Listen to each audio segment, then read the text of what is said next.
A suspect is in custody after stealing an Oklahoma Highway Patrol cruiser. How the wedding industry is weathering the pandemic. The latest on the coronavirus in the U.S. The four states' most watched news starts now. Developing news tonight out of Oklahoma and Missouri after a person allegedly steals an Oklahoma Highway Patrol vehicle. This is KOAM News at 10. I'm Chris Warner. According to the Oklahoma Highway Patrol, troopers were in pursuit of a black Dodge Charger on the Will Rogers Turnpike between Veneta and Afton. The suspect's car struck stop sticks near the Miami gate. At that time, the suspect fled on foot and at some point returned and stole an OHP trooper's vehicle. The suspect entered Missouri and hit a Missouri Highway Patrol unit, injuring the trooper. The Missouri Highway Patrol set out spike strips and stopped the suspect, and then the suspect was taken into custody. While an OHP trooper was exiting his vehicle to take the suspect into custody, he was accidentally struck by a Missouri Highway Patrol trooper and was transported to the hospital with unknown injuries. Turning to four-state weather, it was cold and it's getting colder. Nick Kelly joins us. Yeah, good evening, Chris. You're certainly right about the cold. In fact, it was cold enough that it led to a few areas of rain for some this morning, to changing things over to snow. Thankfully, not any big snowstorms by any means. But before we got that cold in here, we started at 29 and managed to hit a high of 43 at Joplin Regional this late morning, I should say. Well, the back edge of the wave that had one little burst of extra snow for southwestern Missouri has cleared on out. We just might have a few flurries here or there, but we are looking cloudy but quiet late on the Saturday night. But temperatures, 20 in Iowa, 29 in Jay, everyone else right in between the two, and I don't think we're done dropping off just yet. A quick look at tomorrow has us at 17 to start, and despite cloud cover and maybe a few random flurries, I think we can get highs back to about 34 in most locations. Interesting week ahead of us, though, Chris. We'll break that down for you here in a bit. All right, Nick, thank you. Well, earlier today, Carbon Creek Events hosted the Southeast Kansas Wedding Expo, which brought all of the area's wedding vendors to one place. KOAM's Bronte Sorotsky spoke with some vendors about the impact the pandemic has had on the bridal industry.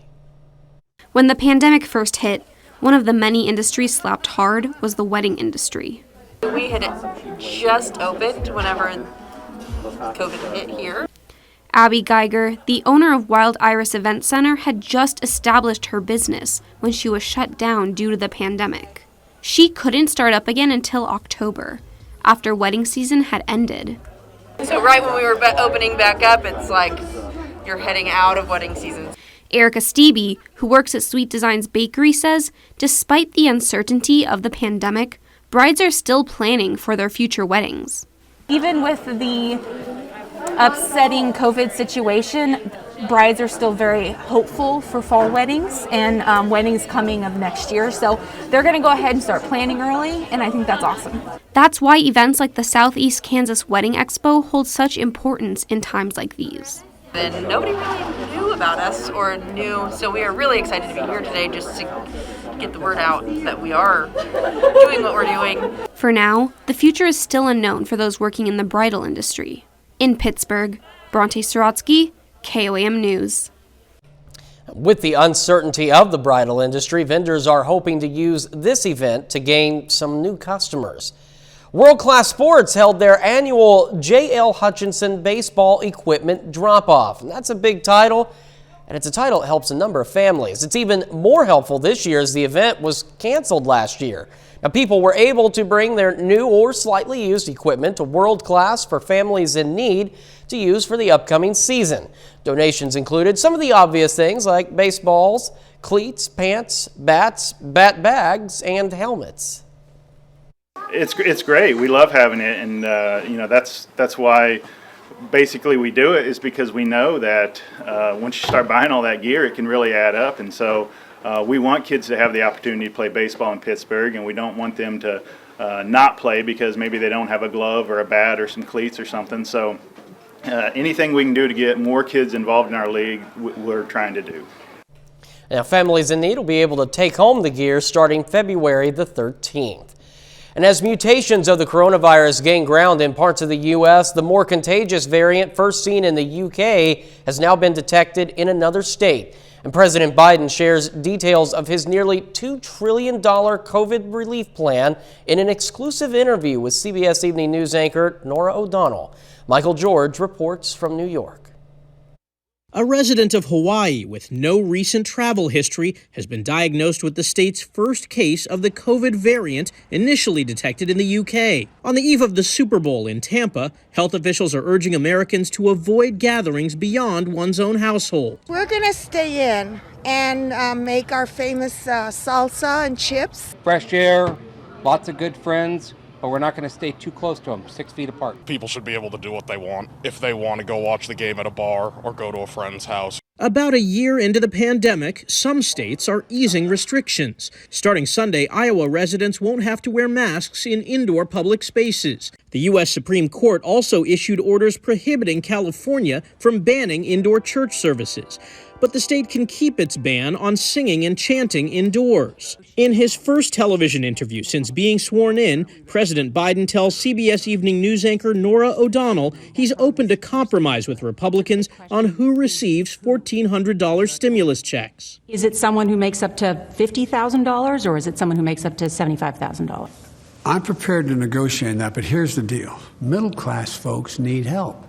But you don't need to get any help to someone making $300,000 or $250,000. So it's somewhere between an individual making up to $75,000 and phasing out and a couple making up to $150,000 and phasing out. The president also told Norah O'Donnell he's willing to negotiate on whether a minimum wage increase to $15 an hour is included in the bill. Michael George, CBS News. You can watch all of Norah O'Donnell's exclusive interview with President Biden here on CBS tomorrow, just before the Super Bowl. And it's time now for us to honor another four-state hero. Master Sergeant James Quinn served in the Navy from 1943 to 1946, and then with the Air Force from 1948 to 1968, having been in World War II, the Korean War, and the Vietnam War. His hometown, Fayetteville, Arkansas. We are proud to recognize Master Sergeant James Quinn, tonight's four-state hero. And of course, to learn more about other heroes, or if you'd like to nominate one of your own, all you've got to do is head over to our website at KOAMNewsNow.com. And that's a look at our top stories and a quick check of the forecast here on the KOAM News at 10. Still ahead, how the pandemic is changing the Super Bowl this year. Plus, CBS Sports is working overtime to get viewers closer to the Super Bowl action. I'm Skylar Henry in Tampa with a behind-the-scenes look ahead of the big game. the Chiefs arrived in Tampa today. The team has not said if Britt Reed will make the trip. It's unusual that a team participating in the Super Bowl is not in the host city until the day before the game, and their late arrival is one of many changes made to this year's game because of the pandemic. When America's biggest sporting event kicks off tomorrow, expect to see masked fans socially distanced in the stands of Raymond James Stadium. And that's just some of the precautions. Every fan will have nobody seated in front of them, nobody behind them, as well as wipes and hand sanitizer in restrooms, which not only have physical distancing, but touchless. It's the first ever cashless Super Bowl. The concern over crowds here is amplified. Tampa isn't just hosting the game. Its hometown team, the Buccaneers, are playing in it. Tampa Mayor Jane Castor. Can the city handle this? We can handle it. It's imperative that everyone understands the level of personal responsibility and that they have to wear masks. Nearly 44,000 of these cardboard cutouts will help keep the fans in attendance maintain a safe distance. Invite each member of your team to be our guest at the Super Bowl. That includes about 7,500 vaccinated healthcare workers who are special guests of the NFL, including married doctors Jacob and Alicia Salmon. Tom Brady is like the one player I'm so excited to see him. Because he went to University of Michigan. So I grew up watching him, and it's just, I never thought I would see him at the Super Bowl. The Bucs quarterback is one thing that won't feel new to viewers. Tom Brady is playing in an unprecedented 10th Super Bowl, but his first with Tampa Bay. And Brady's trying to help his coach, Bruce Arians, win his first championship. Well, how are you feeling about it? Oh, I feel fantastic. It won't sink in for probably till the end of February, but it hit me when I was holding the Hallis Trophy that we're going to the Super Bowl. It was really cool. With the country suffering from the effects of a pandemic and political division, Arians hopes tomorrow's big game can be unifying for the country. Do you feel like this game can bring us together? I hope so. I really do. I just wish we could fill the stadium. Hopefully next year we'll be back to some form of normal. But this year, yeah, I'm hoping it can bring back a lot of people, bring them back together. Now, those lucky enough to get tickets to this game say they plan to be safe and wear a mask, and the NFL's making that even easier. They're going to hand out these KN95 masks to fans walking into the stadium on Sunday. But for the 21st time, CBS is bringing you the sights and sounds of the Super Bowl. The broadcast team behind the big game has worked around COVID hurdles all season and is now capping the year with an all-new perspective to bring viewers right onto the field. Skylar Henry has more from Tampa. The behind-the-scenes work to put on this year's Super Bowl is a show 2 years in the making. And for CBS Sports, this season brought new challenges to overcome.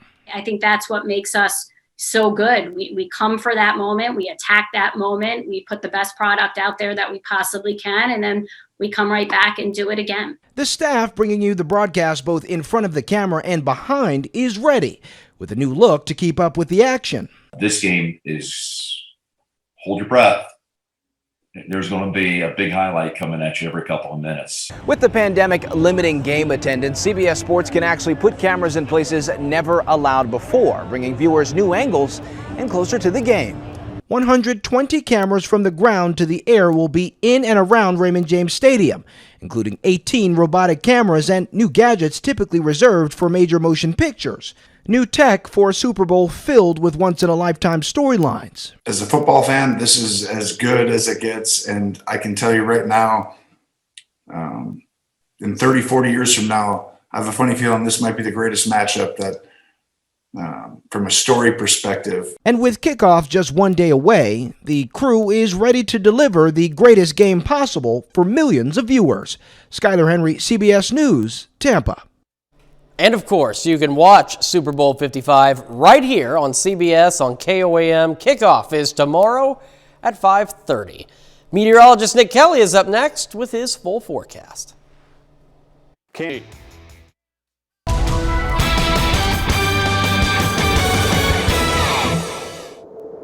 All right, let's just dive right in, everybody. We had cloudy skies for much of the day. Some of you saw a little bit of rain late in the morning. Some of you a little bit of light snow. Then most of us had a chance to pick up on some late snow before the afternoon was all said and done. So we saw plenty of cloudy skies from indigo sky. This was the look on the radar throughout the course of the day. Some of this making it down to the ground while others try to evaporate a little bit. But we at least saw a little bit of rain, and we did see some snow out of this quick wave that is well to the east of us. Now, minor accumulations. We'll see if we can find some more concrete tallies later on, but most of us picked up between a dusting and an inch in the majority of locations, maybe a little bit more north of US 54, but maybe a few flurries out there on the radar network. But we are looking quiet for the rest of the night, and we also had the cold front pass on through, and it lived up to its name.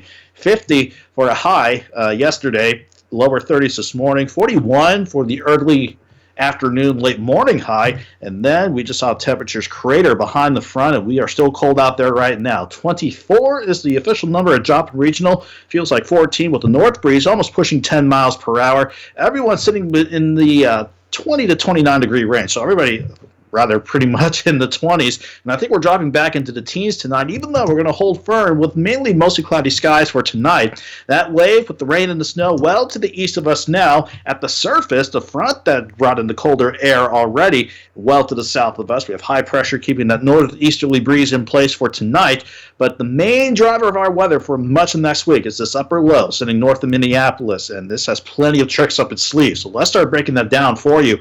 Maybe a little bit of clearing in a few spots. Certainly can't rule that out, but everyone's dry tonight, but most of us will just stay mainly mostly cloudy throughout the night. Let's say temperatures mid to upper teens. I think most of us averaging out to about 17 degrees with a northeast breeze of 5 to 15. Maybe a little bit of sun during the morning, but then we're going to gravitate mainly toward cloudy skies during the afternoon. Despite that, a lighter southeast and south breeze returning could get us to 29 by noon and highs around 34.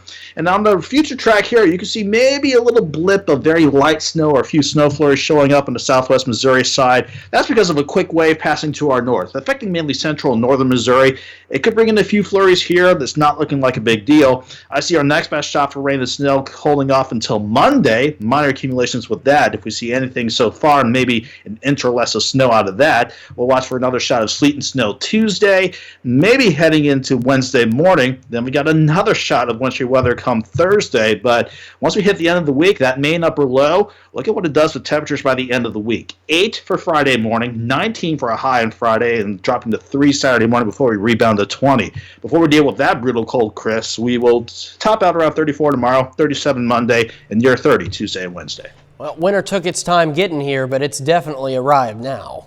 And it certainly will by this time next week. All right, Nick, thank you so much. Well, coming up in sports, a career milestone for Pitt State junior Tristan Gaig. Plus, it's championship night at the Warrior Classic at Macaulay High School. Jacob Leonard has those highlights next.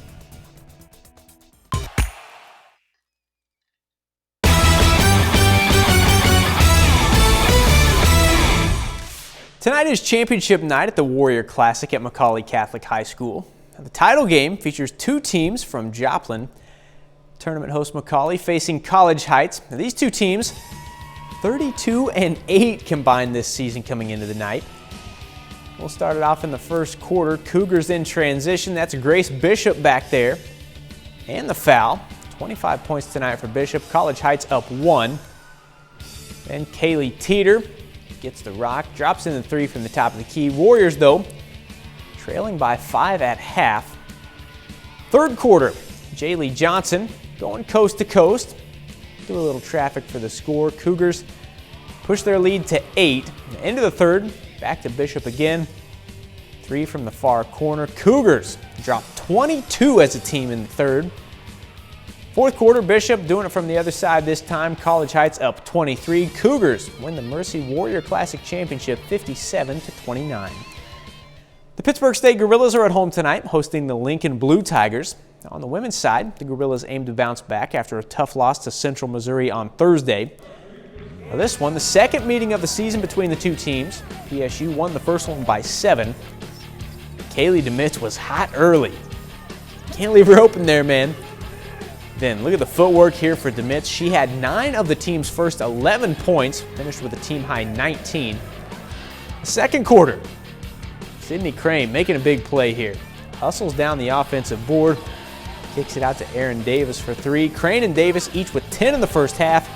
Sydney Crane finished with 13. This game, though, features a little history for the Gorillas. Tristan Gaig needs 7 to get to 1,000 career points. That bucket there gets her there. Pitt State rolls over Lincoln 72-54. Tristan Gaig is the newest member of the 1,000-point club. She just does so much more than being just a shooter. And so that's what makes Tristan special, really.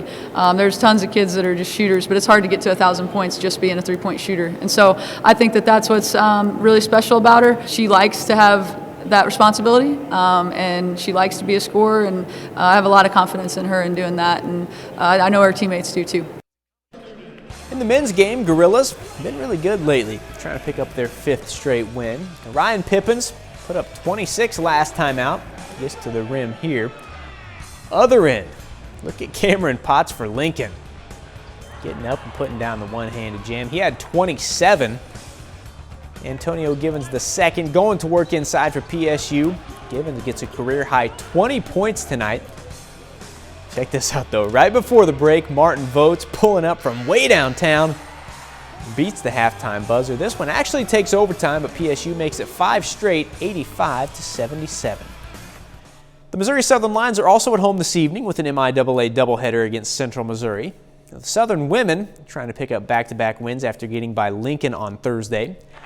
Now this one, tough one for the Lions. They're up against the 21st ranked team in the country. Early on, Olivia Nelson with the reverse. Lane Skiles knocks it around a little bit, but it goes. Lions keep it tight in the first. Charlie Bovaird puts it in from deep for the Jennies. Then it's Nija Collier. 3 for 3 from three-point line tonight for Collier.